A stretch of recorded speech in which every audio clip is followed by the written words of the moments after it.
The Emir of Qatar says it's time to end the Gulf dispute while remaining defiant that his nation would not be forced into the demands of the four blockading countries. So how does the region move forward nearly 2 months into this Gulf crisis? This is Inside Story.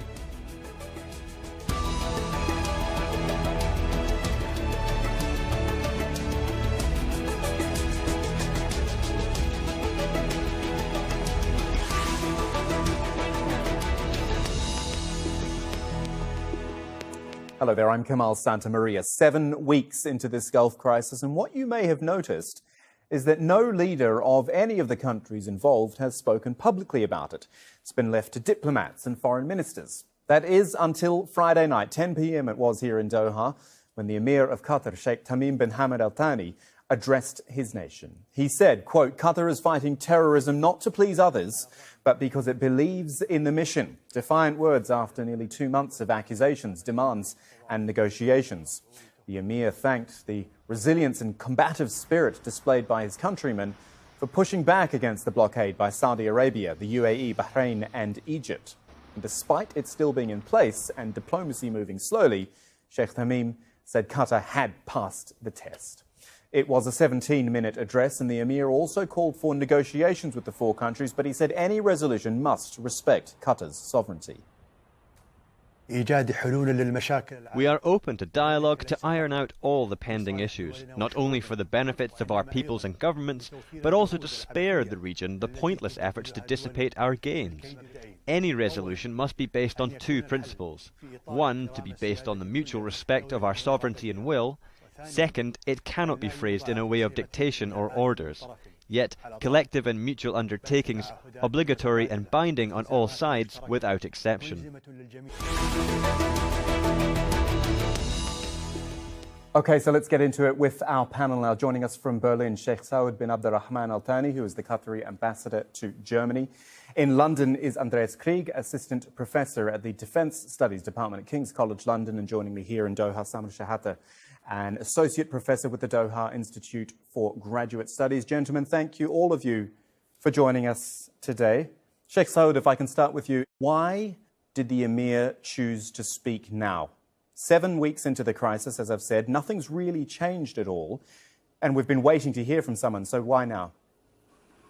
Well, I think the speech of His Highness, which came yesterday, it shows first the wisdom that need to be now on the table, and after the allegation and the hacking of the the news agency and all the allegation, because it started from all of that. I think the speech of His Highness want first to thank the people of Qatar, and also to thank the people living in Qatar for their solidarity and for their harmony during this crisis. And also it want to show the thank to the Emir of Kuwait, Sheikh Sabah Al-Ahmed Al-Sabah, for his mediation during this crisis, and also for our friends from different nations who helped in this crisis and this mediation. So I think it's time for that speech to say Qatar is ready for dialogue, but with the respect of the sovereignty of the country, and also with not giving orders. Okay, Andreas Krieg, let me ask you in London what you thought of the speech, and I guess if there was anything new in there, or anything which maybe even the blockading countries may look at and see as a, and I'm using this term very loosely, as a concession. Right. Yes, I completely agree with what His Excellency said. It comes at a time when I think we see a de-escalation. I think we see a calming down of this entire crisis. We see on both sides people being ready to make concessions, and Qatar has been all along been ready to negotiate. But I think I see, especially in Riyadh now, we see a bit of a shift in terms of the approach that they've been taking to Qatar. And I think it's in this kind of context that the Emir had to reach out and had to make clear where his country is standing at this point, and what kind of concessions Qatar is willing to make. And I think that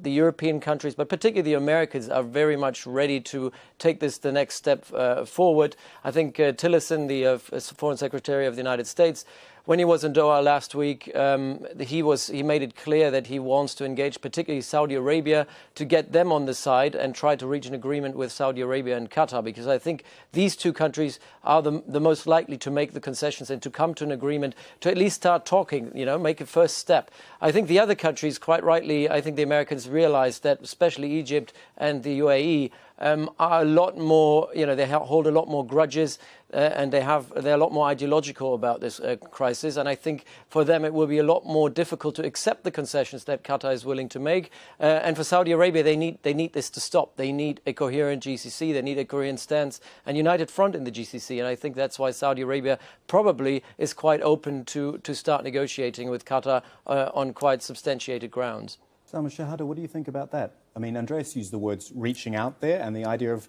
starting negotiations further. Was there enough in that speech to move things to that level, do you think?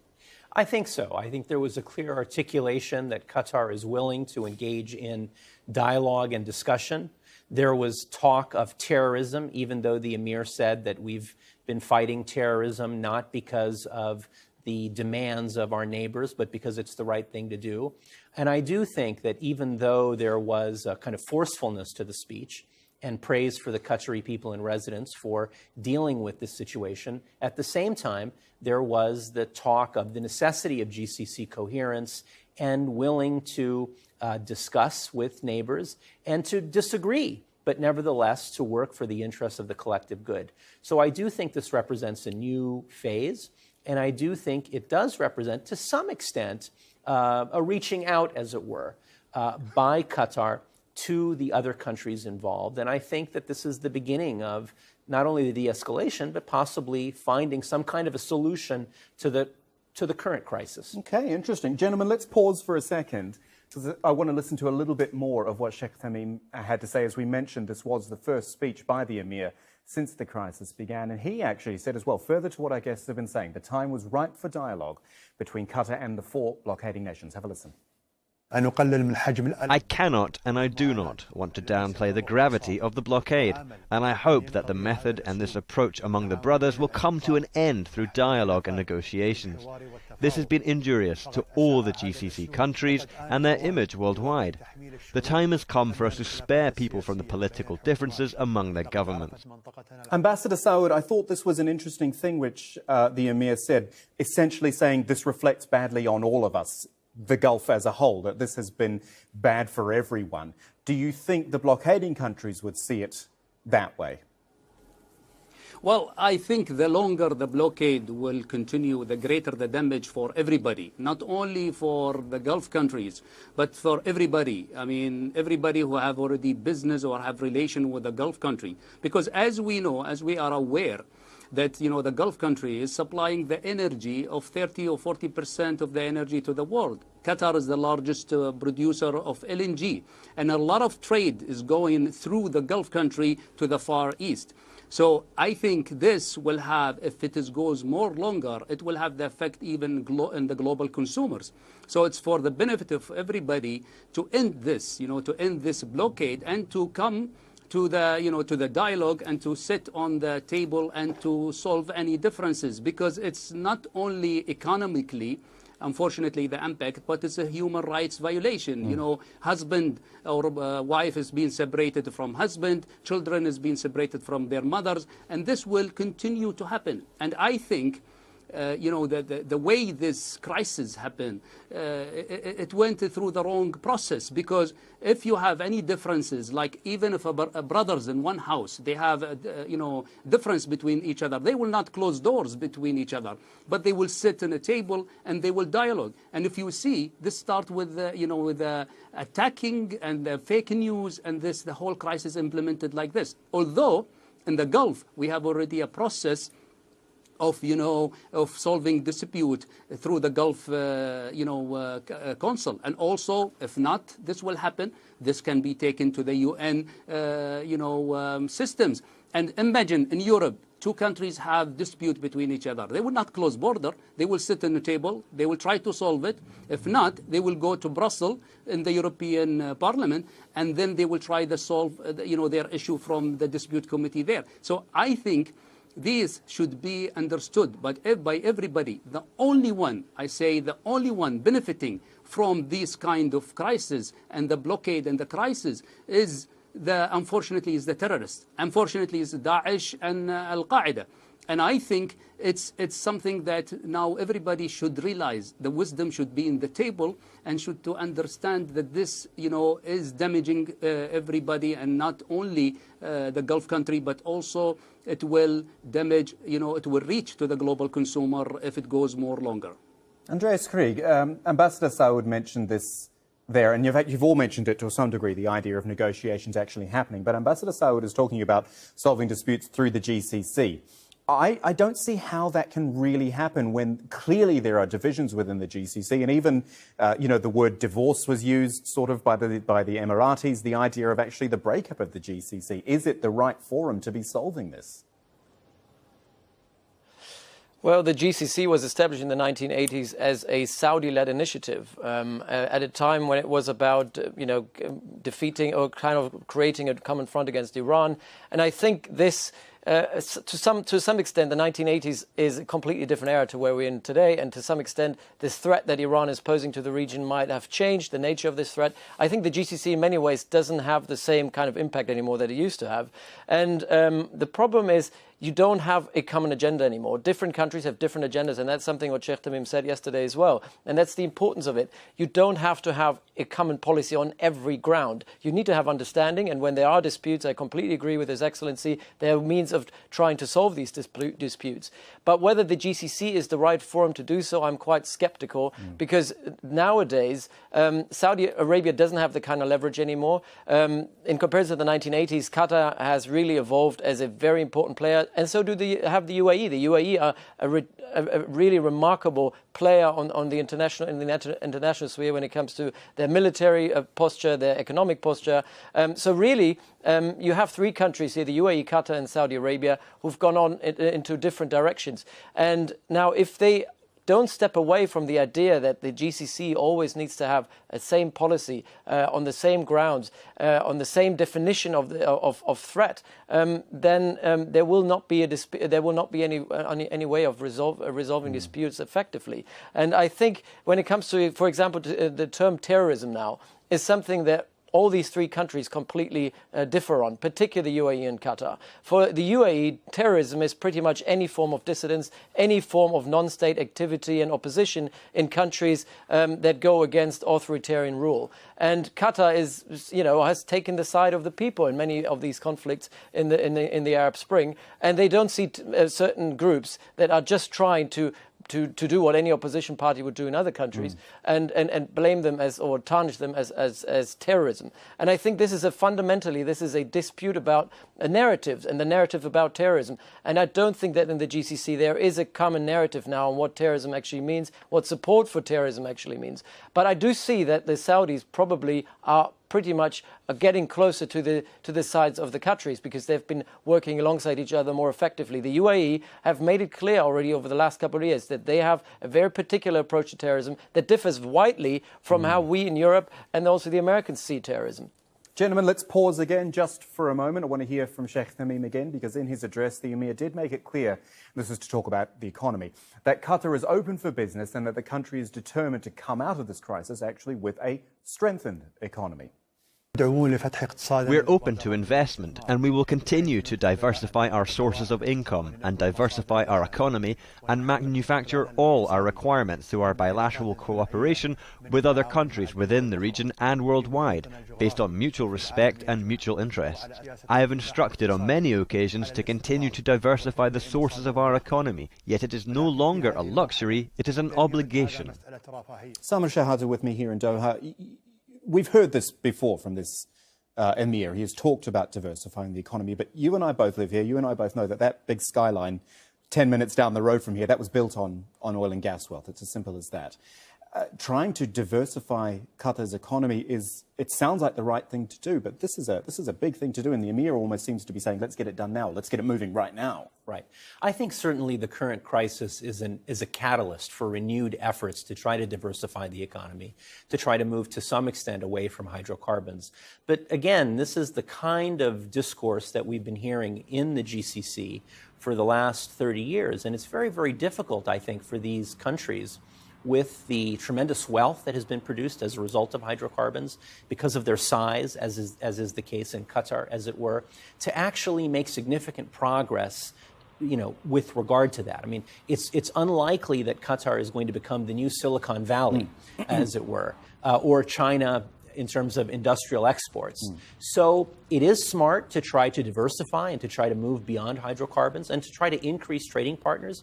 At the same time, because of the size of the country, Qatar is never going to produce cars, for example, or other kinds of things. There needs to be a realism. And I think what was said in the speech that is realistic is a recognition that one cannot kind of live beyond one's means, or one cannot live lavishly always, that we need to kind of think about making use of the resources we have now for the future in a time post-hydrocarbons, if that comes. So that, I think, was something that will receive increased concentration and effort as a result of this crisis. Ambassador Saoud, how do you feel the Qatari population will respond to that call from Sheikh Tamim?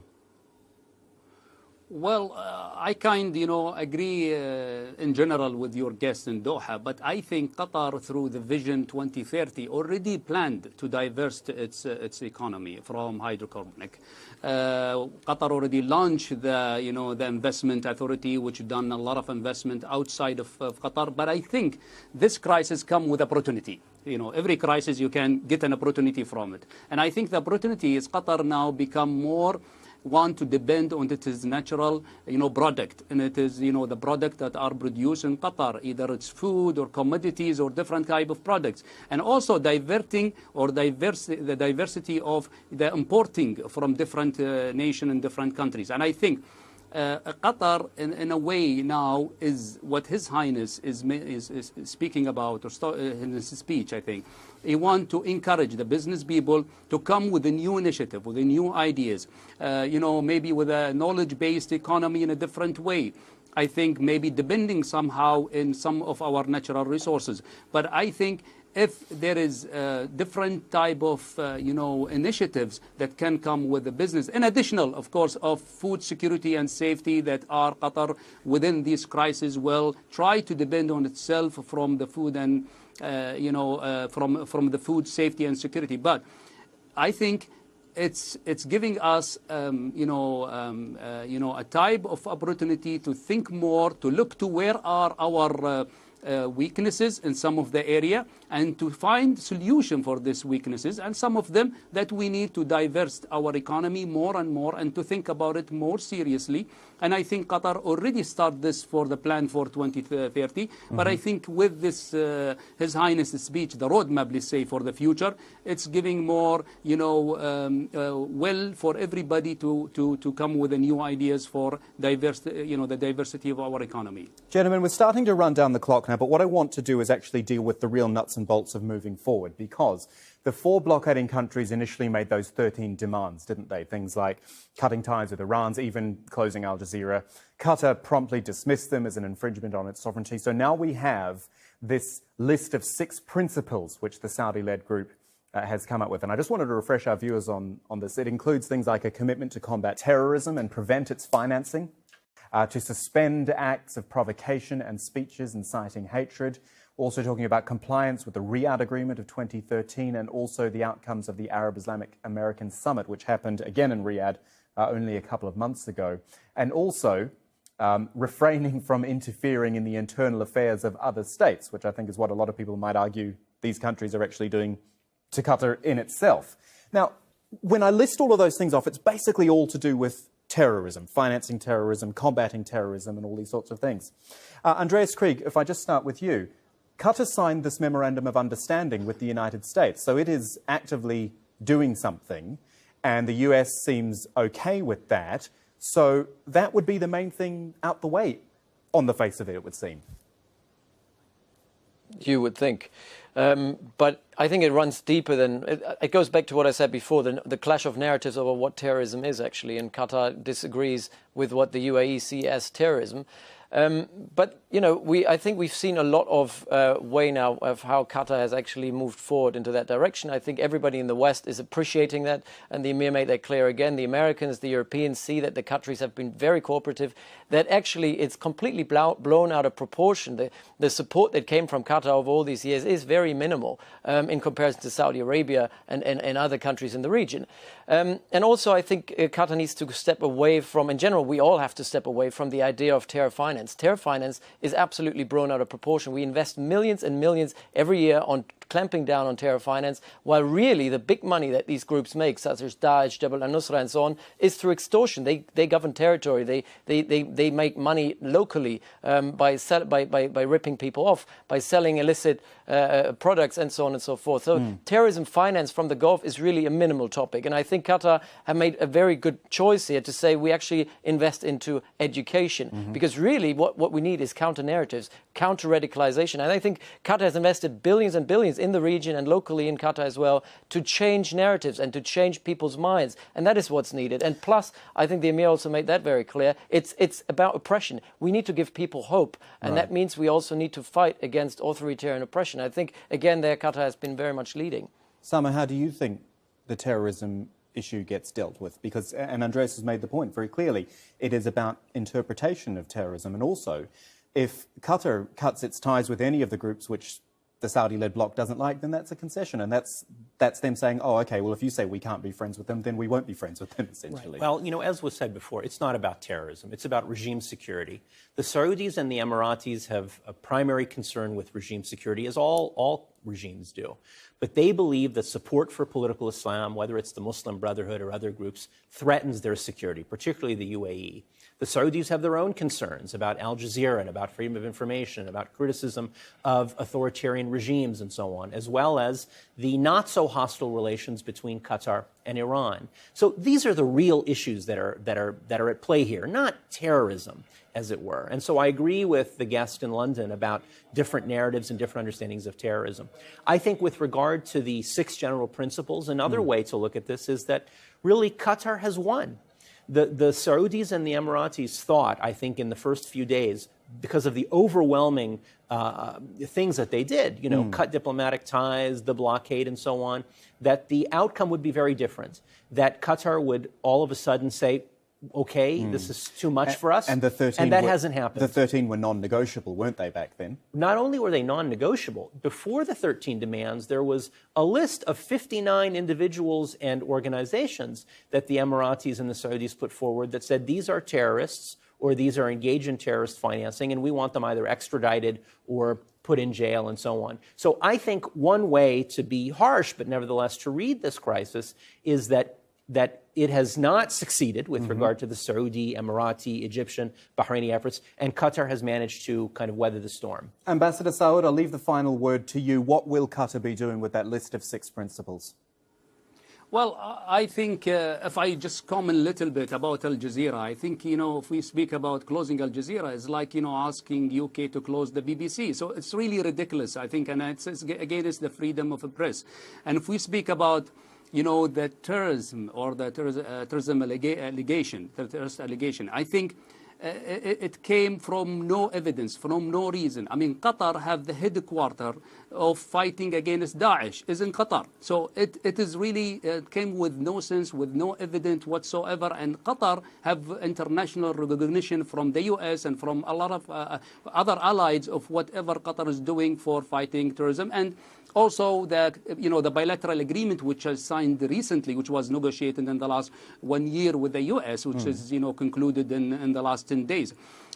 Coming back to the, you know, the 6th principle, I think came from when the meeting were in Cairo. And I think this 6th principle, Qatar is implementing this long time ago. It's a 6th principle that every sovereign state is doing through under the UN regulation, which is not interfering with internal issue with other country to fight against terrorism. Right. And I think now is the turn is for the other countries, the 4 countries, is really to implement and to, to say that they are also implementing this sixth principle. If I put my final word, which I stated in the beginning, I think time is now for wisdom.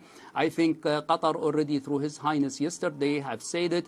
Qatar is ready from day one to sit on a table and to do dialogue in a mutual, basis. And I think no orders to be given to other countries, and and to respect other countries, each other's sovereignties. And I think through this, it's the way forward to, to get this crisis solved in the time.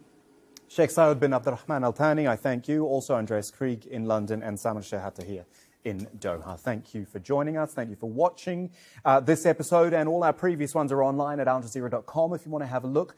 The conversation's alive and well on social media too. Facebook.com/AJ Inside Story, and on Twitter too at AJ Inside Story, or directly to me at Kamal AJE.